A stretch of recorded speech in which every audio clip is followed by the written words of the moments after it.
So the other day, Valve released the full details on the Steam Machine.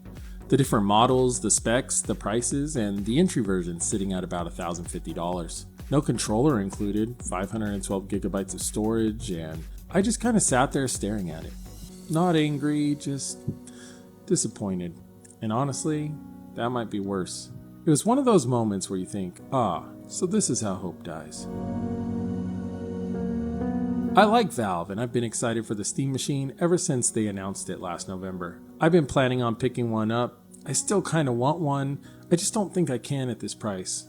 Because if I'm being honest, it's really hard to justify. I always thought Valve would be the one company that could finally bring PC gaming into the living room in a way that actually made sense for the average console gamer. And maybe they still will be.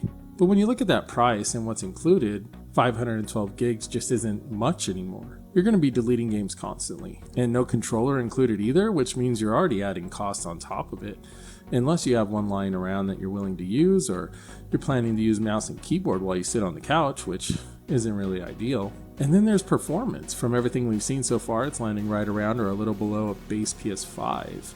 Which isn't terrible, but when you compare a $600 console to a $1,050 console with no controller, it becomes a very different conversation. And part of what makes this feel strange is that even though we all expected it to be expensive, this still feels higher than what people had in mind, especially when consoles already occupy the same space it's trying to enter. Now, obviously the Steam Machine has more flexibility than a console.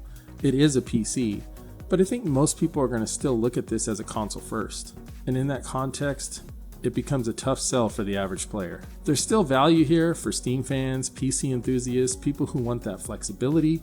For them, this might be easier to swallow. But I always thought the bigger goal was the mass audience, the people who just buy a console, sit on a couch, and play. And I'm not sure this is going to land there.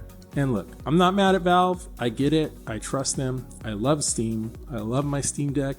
I still want one of these, even if I can't justify it. And that's what makes this feel conflicting. Because it doesn't feel like outrage, it just feels like disappointment. Not at Valve specifically, but at the idea that even the companies we trust the most in gaming to do right by the players can't really escape where gaming hardware prices are right now. It just feels like the reality of the space. I don't know if this is a deal breaker for everyone. For some people it definitely will be. For others, they'll still pick it up and probably love it. And I really hope they do. But yeah, I was genuinely excited for this and it just didn't land or feel the way I thought it would. Anyway, I was rooting for you, Valve. That's all. I'll catch you guys in the next update.